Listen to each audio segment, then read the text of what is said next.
Hello student. तो आज का आपका टॉपिक है speed of A DC motor. ठीक, स्पीड जो आपका मोटर का है वो किस चीज़ पे डिपेंड करता है, किस चीज़ पे वेरी करता है। ठीक है, तो ये है स्पीड ऑफ डीसी मोटर। ठीक है, तो उसके लिए हमें पहले क्या लिखना पड़ेगा, बैक ईएमएफ के जो क्वेश्चन है जो हमने कल लिखा था, A B is equal to 5 ZNP/60। ठीक है, ये आपका ईएमएफ का एक क्वेश्चन होता है जो आपके आर्मेचर में इंड्यूस होता है। ठीक है, ठीक है। तो अब देखो फिर इस इक्वेशन में जो आपका जेड क्या होता है, कंडक्टर्स की संख्या या फिर नंबर ऑफ कंडक्टर्स, पी क्या होता है, पोल की संख्या। ठीक है, और 60 तो नंबर है कांस्टेंट, और ए होता है आपका नंबर ऑफ पैरेलल पाथ्स। ठीक है, वेव के लिए 2 और लैब के लिए आपका नंबर ऑफ पोल्स के बराबर। ठीक है, तो ये वैल्यू क्या रहती है आपका, कांस्टेंट रहती है, इसको हम नियत मानते हैं। ठीक है, क्यों नियत मानते हैं, क्योंकि आप देखो कंडक्टर्स को वेरी नहीं करोगे। ठीक है, क्योंकि कंडक्टर्स को वेरी करोगे तो आपको पूरा मशीन में आपको चेंज करना पड़ेगा, जो आपका मोटर है उसमें ज्यादा बदलाव करना पड़ेगा, जो कि आपका क्या करेगा, जो आपका मशीन है या फिर जो आपका मोटर है, ठीक, आपको पहले उसके सारे खांचे चेंज करने पड़ेंगे, तो वो डिफिकल्ट है या फिर वो पॉसिबल नहीं है। ठीक है, ये हो गया। तो हम इसकी स्पीड को वेरी करने के लिए, ठीक है, स्पीड भी वेरी हो जाए और वो ज्यादा एक्सपेंसिव भी ना हो। ठीक है, तो उसके लिए हम क्या करते हैं, इन चीजों को कांस्टेंट मानते हैं, इन चीजों को हमने कुछ नहीं करना है, इन चीजों को वेरी नहीं करना है। तो बचा क्या फिर, अब ए भी आपका डायरेक्टली प्रोपोर्शनल किसके होगा, फाई और एन के। ठीक है, तो यहां से आपका एक क्वेश्चन क्या आया कि जो बैक ईएमएफ है वो समानुपाती है फ्लक्स के और आपका स्पीड का। ठीक है, मोटर की स्पीड के।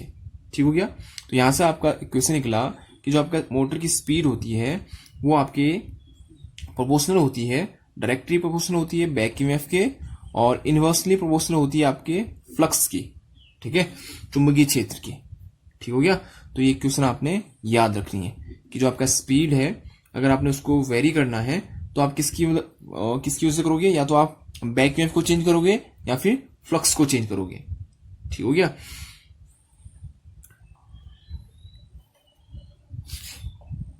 ठीक है, तो ये क्वेश्चन आपने याद रखनी है। ठीक, तो इसी की या फिर इसी फॉर्मूले से आप जो आपके कैरेक्टरिस्टिक्स होंगे डिफरेंट मोटर्स के, इसी से आप निकालोगे। ठीक हो गया, ठीक। तो अगर आप फ्लक्स बढ़ाओगे तो आपका स्पीड क्या होगा, कम होगा। ठीक है, और अगर आप इंड्यूस ईएमएफ बढ़ाते हो तो स्पीड ज्यादा होगी। अगर ईएमएफ ज्यादा है तो स्पीड ज्यादा। ठीक है, क्योंकि इसकी क्या है, सीधी समानुपाती है, डायरेक्टली प्रोपोर्शनल है। ठीक है, तो ये था आपका स्पीड कैसे वेरी करता है। ठीक है, तो जो आपका स्पीड है वो इनवर्सली प्रोपोर्शनल है फ्लक्स की। ठीक है, कहने का मतलब अगर आपका फ्लक्स या फिर चुंबकीय जो क्षेत्र है वो अगर कम है तो आपका जो मोटर है वो ज्यादा तेज घूमेगा। ठीक है, और अगर आपका फ्लक्स, आपका चुंबकीय क्षेत्र ज्यादा है तो आपका स्पीड क्या होगा, कम होगा। ठीक है, तो इसके बाद जो नेक्स्ट है, ठीक है, ये इसलिए हमने देखा क्योंकि इसी के बेस पे आप क्लासिफिकेशन करोगे मोटर्स का। ठीक है, कि मोटर का जो क्लासिफिकेशन है वो देखोगे और उसमें जो उसकी विशेषताएं हैं वो इसी बेस पे होंगी। ठीक है, तो क्लासिफिकेशन ऑफ डीसी मोटर। ठीक है, तो फर्स्ट आया सीरीज मोटर। ठीक है, दूसरा आया आपका शंट मोटर, और तीसरा आया आपका कंपाउंड मोटर। ठीक है, जैसे हमने जनरेटर में देखा था ना, सीरीज शंट सेम वही है। ठीक है, फिर कंपाउंड फिर आपका दो हिस्सों में फिर बढ़ता है। ठीक है, एक होता है आपका कम्युलेटिव। ठीक है, सेम आपका जैसे जनरेटर था ना उसी पेस या उसी हिसाब से ये भी आपका बटा हुआ है, कम्युलेटिव कंपाउंड मोटर। और इसका दूसरा पार्ट होता है आपका डिफरेंशियल कंपाउंड मोटर। तो ये आपके क्लासिफिकेशन हो गया किसका, मोटर का। ठीक है, तो इसमें जो फर्स्ट है आपका क्या है, सीरीज मोटर, ठीक है। तो आपका क्या है, फर्स्ट सीरीज मोटर। अब इसके बारे में हम एक एक करके सारे मोटर्स के बारे में देखते हैं और उनकी कैरेक्टरिस्टिक्स या फिर विशेषताएं भी हम इसमें देखें, ठीक है। सीरीज मोटर वही, अगर आपका जो फील्ड वाइंडिंग है, ठीक है, उसको मैंने आर्मेचर की सीरीज में लगा रखा है। मान लो ये आपका आर्मेचर है, ठीक है, अगर इसकी सीरीज में अगर मैं फील्ड वाइंडिंग लगा दूं तो ये मोटर आपकी क्या कहलाएगी, सीरीज मोटर कहलाएगी, ठीक है। तो यहां से आपने बाहर से क्या देना है, डीसी सप्लाई, ठीक है, यहां से आप सप्लाई दोगे और ये सप्लाई यहां से होते हुए इसमें जाएगा, ठीक है, और ये आपका क्या करेगा, चुंबकीय क्षेत्र प्रोड्यूस करेगा, ठीक है, और फिर वही करंट आपका कहाँ जाएगा, इस मोटर पे, ठीक है, ये जो आपका आर्मेचर है इसमें जाएगा, ठीक, ठीक है। तो मोटर में हमने देखा है क्या काम करता है, हम इसको क्या देते हैं, इलेक्ट्रिकल एनर्जी देते हैं, और ये हमें फिर क्या देता है, ये हमें देता है मैकेनिकल एनर्जी, ठीक है। तो हमें इसको डीसी सप्लाई दिया, ठीक, इलेक्ट्रिकल एनर्जी, और ये जब सप्लाई यहां जाएगा तो ये चुंबकीय क्षेत्र, ठीक है, प्रोड्यूस करेगा, ठीक है, और फिर ये करंट कहां जाएगा, आपका आर्मेचर के चालकों में, ठीक है। तो फिर वही जो आपका मोटर का क्या है, प्रिंसिपल है, बेसिक प्रिंसिपल क्या, इलेक्ट्रोमैग्नेटिक ड्रैग, ठीक है। तो आपका जो फर्स्ट मोटर है वो है आपका सीरीज मोटर, ठीक है। तो हम देखो इनके जो सर्किट्स होते हैं वो सेम आपके डीसी जनरेटर बेस पे ही होते हैं, ठीक है, ठीक। तो मैंने आपको पहले स्टार्टिंग में कहा था कि आप एक मोटर को एज ए जनरेटर यूज कर सकते हो, फिर एक जनरेटर को एज ए मोटर यूज कर सकते हो, ठीक है, ठीक हो गया। तो आपका सीरीज मोटर की हम बात कर रहे हैं, तो हम पहले इसका सर्किट बना लेते हैं, ठीक है। ये आपका आर्मेचर है, ठीक है, तो आर्मेचर के आपके सीरीज में क्या लगेगा, आपका फील्ड लगेगा, ठीक है, और यहां से आपको देना है सप्लाई, डीसी सप्लाई, ठीक है, क्योंकि मोटर का काम क्या है, आप इसको सप्लाई दोगे और ये आपको क्या देगा, मैकेनिकल एनर्जी देगा, बना के देगा, ठीक है। तो मोटर का प्रिंसिपल है, ठीक है, कि इलेक्ट्रिकल एनर्जी लेना और मैकेनिकल एनर्जी आपको देना, ठीक है। तो इस सीरीज का नाम ले लेते हैं एफएससी, ये आर्मेचर है, ठीक।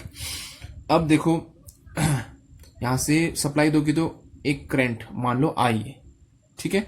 अब इसमें से जो करंट जा रहा है उसको मैं मान लेता हूं आई एफ एस सी, या फिर हाँ चलो इसको क्या मान लेते हैं, ऐसी मान लेते हैं, सीरीज करंट है, और इसमें जो करंट जाएगा उसको मैं आर्मेचर करंट मान लेता हूं, ठीक है।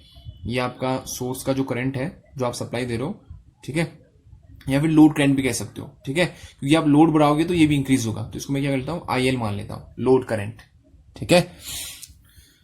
अब देखो फिर देखो ये तीनों करंट आपस में सीरीज में है, श्रेणी में है, और हमने स्टार्टिंग से ही देखा है कि सीरीज में जब करंट होता है तो सेम होता है, ठीक है। तो मैं यहां से लिख सकता हूं कि I A is equal to I S C equal to I L, ठीक है। तो तीनों की तीनों क्या हो गए, बराबर, ठीक है। तो ये आपका सीरीज मोटर का सर्किट भी हो गया, ठीक है। अब देखो आप बाहर से सप्लाई दोगे भी, ठीक है, अंदर आपको मिलेगा बैक ईएमएफ, ठीक है, जो हमने कल देखा है ना, ठीक, बैक ईएमएफ मिलता है, ठीक।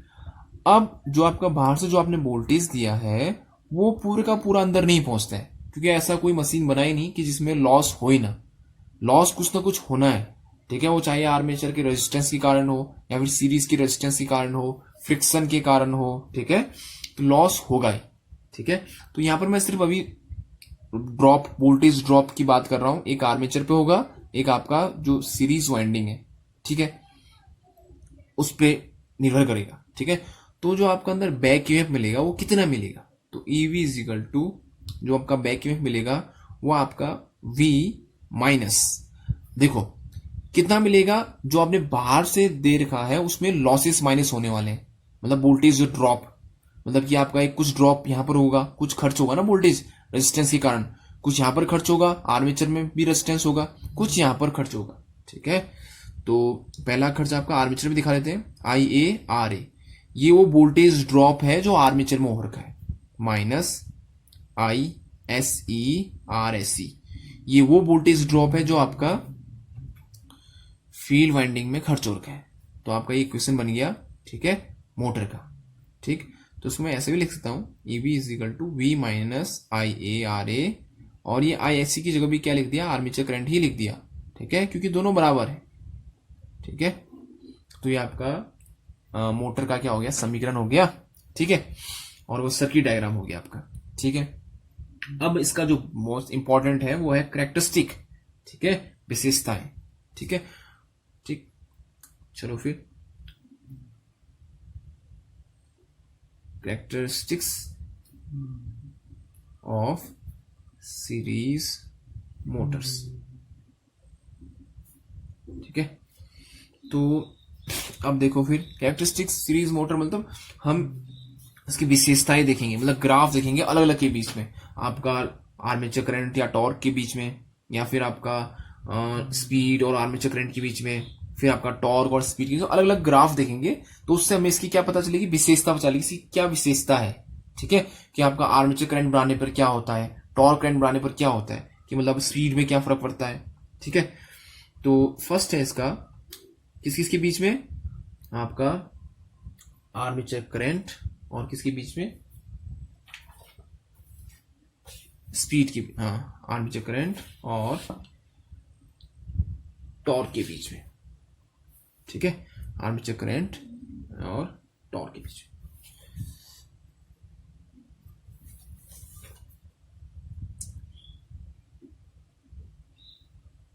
ठीक है, तो अब इसके लिए हमें इनकी समीकरण पता होना चाहिए, ठीक है। तो मैंने आपको कल बताया था कि जो टॉर्क होता है, ठीक है, वो किसके समानुपाती होता है, फाई आई ए के, ठीक है, ये लिखा था ना, ठीक। तो देखो यहां से ध्यान से देखना कि ये स्टार्टिंग का समीकरण है, ठीक है।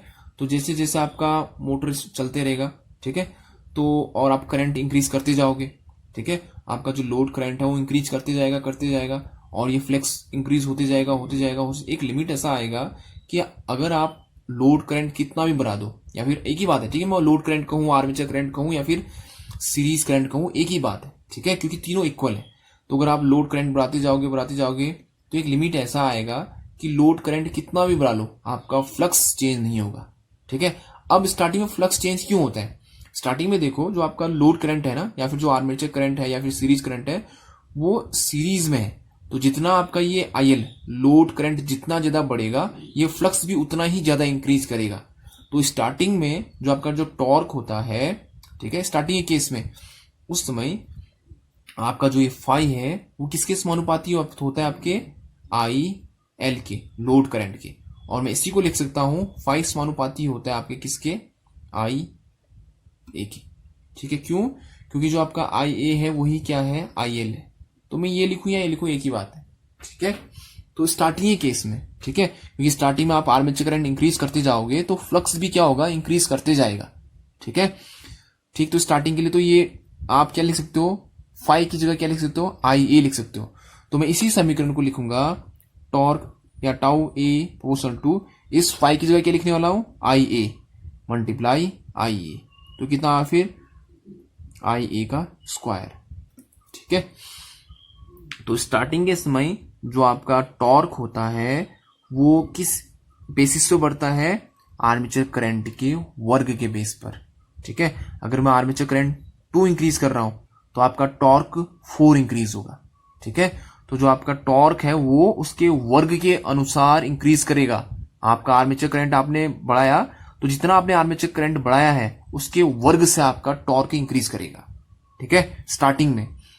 अब बाद में क्या होता है, अब कितना भी आर्मेचर करंट बढ़ाओ फ्लक्स पे कुछ फर्क नहीं पड़ता है, कब, सैचुरेशन पॉइंट पर, ठीक है। जब सैचुरेशन पॉइंट आएगा तो उस पॉइंट पर आपका क्या होगा, जो चुंबक है वो अपनी मैक्सिमम लिमिट पर होगा, उसके बाद आर्मेचर करंट आप कितना इंक्रीज कर लो या फिर लोड करंट कितना इंक्रीज कर लो, आपका इसका चुंबकीय क्षेत्र इंक्रीज नहीं करेगा, क्योंकि ये सैचुरेट हो चुका है, क्योंकि क्षमता होगी ना किसी चीज की, ठीक है, तो वो उससे आगे चुंबक नहीं बनेगा। तो अगर ये इंक्रीज नहीं कर रहा है तो इसका मतलब ये अब इंक्रीज नहीं कर रहा है बाद में, ठीक है। तो मैं क्या लिखूंगा कि जो टॉर्क है वो सिर्फ किस पे डिपेंड करेगा, फिर आई ए के बाद में, ठीक है, स्टार्टिंग के समय नहीं, रनिंग कंडीशन में, ठीक है। यहां पर लिखते हैं हम एट रनिंग कंडीशन, रनिंग जब आपका मोटर घूमने लगेगा, एट रनिंग कंडीशन आपका जो टॉर्क है वो सिर्फ किस पे डिपेंड करेगा, आर्मेचर करंट पे ही। ठीक है, तो और स्टार्टिंग के समय इसको हम क्या कहेंगे, स्टार्टिंग कंडीशन में, स्टार्टिंग के समय जो आपका टॉर्क है वो क्या होगा, ठीक है, ये, हाँ इसको मान लो ये है स्टार्टिंग का, सॉरी हाँ ये, हाँ क्योंकि इससे यही निकला है तो हम इसी को मान लेते हैं स्टार्टिंग कंडीशन में। स्टार्टिंग कंडीशन में जो आपका टॉर्क है वो IA² के समानुपाती है, और बाद में रनिंग कंडीशन में आपका जो टॉर्क है वो सिर्फ IA के समानुपाती है।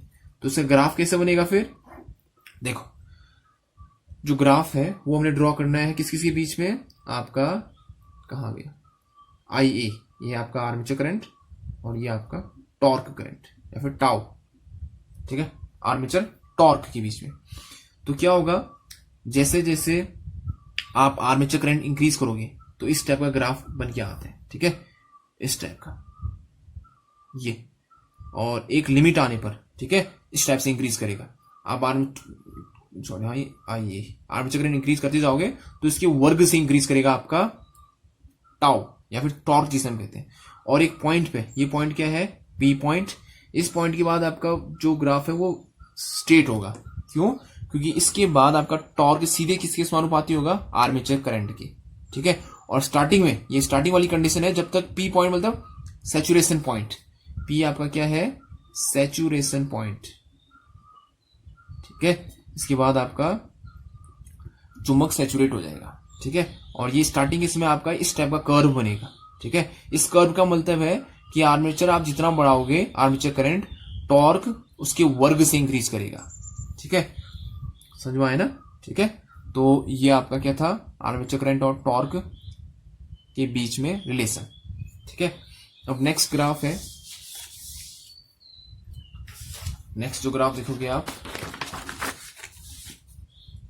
वो है आपका आर्मेचर करंट एंड स्पीड के बीच में, जो मोटर की स्पीड होगी उसके बीच में, ठीक है।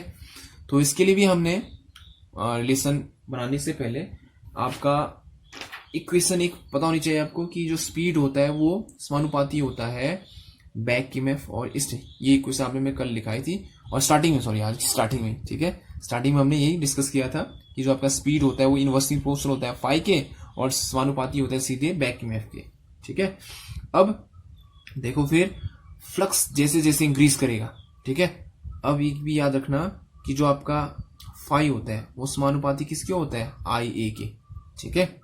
कि आप जितना ज्यादा आर्मेचर करंट इंक्रीज करोगे या फिर लोड करंट, ठीक है, उतना ही ज्यादा आपका फ्लक्स बनेगा, ठीक है। तो स्टार्टिंग के समय ध्यान से सुनना, स्टार्टिंग के समय ना फ्लक्स बहुत कम होता है। क्यों, क्योंकि स्टार्टिंग के समय जो आपका लोड करंट होगा, क्योंकि आपका मोटर तो घूम नहीं रहा है तो लोड कम है, लोड कम तो लोड करंट कम, ठीक है। तो लोड करंट अगर कम है तो आपका क्या, फाई कम होगा, फाई कम तो स्पीड आपका बहुत ज्यादा होगा, ठीक है। तो स्टार्टिंग के समय स्पीड कहाँ, यहां दिखाते हैं, क्यों, स्टार्टिंग में फ्लक्स बहुत कम होगा ना, फाई बहुत कम होगा, फाई कम क्यों होगा, क्योंकि लोड बहुत कम है स्टार्टिंग में, तो आपका लोड करंट बहुत कम है, ठीक है। या फिर ऐसे भी कह सकते हैं कि आर्मेचर करंट बहुत कम है, ठीक है। स्टार्टिंग इसमें आपका फ्लक्स जो चुंबकीय क्षेत्र है यहाँ पर उतना ज्यादा मैग्नेटिक फील्ड नहीं होगा फ्लक्स, क्यों, क्योंकि इसमें इतना ज्यादा करंट जाएगा ही नहीं, ठीक है। जो आपका ये क्षेत्र है ये, इसमें करंट बहुत कम होगा स्टार्टिंग में, तो इसमें चुंबकीय क्षेत्र बनेगा नहीं। अगर चुंबकीय क्षेत्र नहीं है इसका मतलब फ्लक्स नहीं है, फ्लक्स कम है तो स्पीड बहुत ज्यादा है, ठीक है। तो यहां से हम ग्राफ स्टार्ट करेंगे। अब आप जैसे जैसे आर्मेचर करंट इंक्रीज करोगे या फिर जैसे जैसे आप लोड बढ़ाओगे, तो लोड इंक्रीज करने से क्या होगा, आपका लोड करंट इंक्रीज होगा, लोड करंट इंक्रीज करेगा तो आर्मेचर करंट भी इंक्रीज करेगा। अगर आर्मेचर करंट इंक्रीज करता है तो फ्लक्स इंक्रीज करेगा, फ्लक्स इंक्रीज करेगा तो स्पीड क्या होगा, कम होने लगेगा, तो स्पीड धीरे धीरे धीरे कम होने लगता है, ठीक है, इस टाइप से। और एक पॉइंट पर आके कांस्टेंट हो जाता है, क्यों, क्योंकि फिर उस एक पॉइंट आने पर वो क्या हो जाएगा, सैचुरेट हो जाएगा। आप फिर कितना भी आर्मेचर करंट इंक्रीज कर लो, फ्लक्स इंक्रीज नहीं होगा, फ्लक्स इंक्रीज नहीं होगा तो आपका स्पीड भी आपका घटेगा नहीं, तो एक स्पीड आने पर वो क्या हो जाएगा, कांस्टेंट हो जाएगा, ठीक है। तो ये था आपका आर्मेचर करंट और स्पीड के बीच में ग्राफ। तीसरा है आपका टॉर्क, ठीक है, एंड स्पीड के बीच में, ये आपका टॉर्क, ये आपका स्पीड, ठीक है। तो वही एक इक्वेशन तो ये हुआ। एक इक्वेशन आपको ये याद होगा जो मैंने लिखाया था कि जो टॉर्क होता है वो फाई आई ए के समानुपाती होता है, ठीक है। और ये जो हमने फर्स्ट में आज देखा ये, ठीक है। तो स्टार्टिंग में आपका फ्लक्स बहुत कम होता है, फ्लक्स कम होगा, ठीक है, तो स्पीड क्या होगा, बहुत ज्यादा। तो ग्राफ फिर यहीं से स्टार्ट होना है कि देखो स्टार्टिंग में फ्लक्स कम है तो स्पीड बहुत ज्यादा होगा, ठीक। ग्राफ यहां से स्टार्ट हो। अब आपने क्या किया, टॉर्क इंक्रीज करो, इधर बढ़ते जाओगे तो टॉर्क इंक्रीज होते जाएगा। टॉर्क अगर इंक्रीज होगा तो आपका आर्मेचर करंट क्या होगा, इंक्रीज होगा। अगर आर्मेचर करंट इंक्रीज होगा तो फ्लक्स भी इंक्रीज करेगा। अगर फ्लक्स इंक्रीज करेगा तो आपका स्पीड क्या होगा, कम होने लगेगा धीरे धीरे। तो ये स्टेप का कम, ये सेम, दोनों सेम ही ग्राफ होंगे, ठीक है। तो आपको ये इक्वेशंस याद होने चाहिए, ठीक है। समझ में आया ना। देखो टॉर्क किसके समानुपाती है, फाई आई ए के, ठीक है। तो स्टार्टिंग में फ्लक्स बहुत कम होता है, फ्लक्स बहुत कम है, ठीक है। फ्लक्स अगर कम है तो स्पीड क्या होगा, बहुत ज्यादा। तो स्पीड मैंने यहां से स्टार्ट किया है।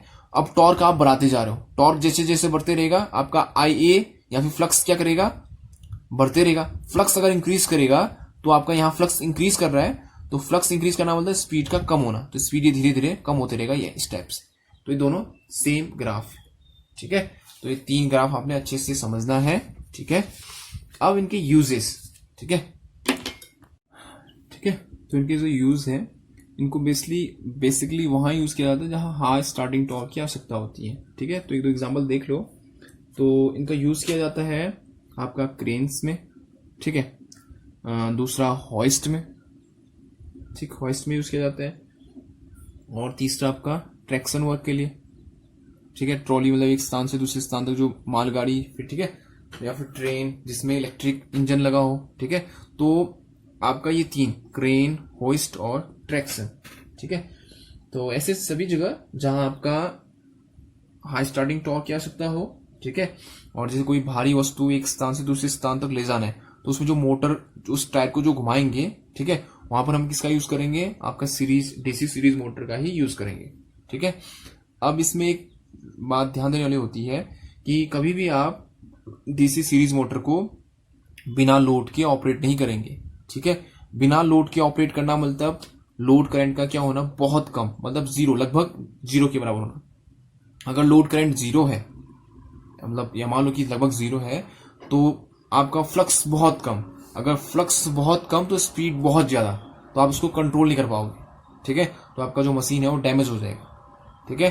तो हमेशा याद रखना है कि डीसी सीरीज मोटर को लोड पे ही ऑपरेट करना है, ठीक है। तो ये था आपका डीसी सीरीज मोटर और उसके कैरेक्टरिस्टिक।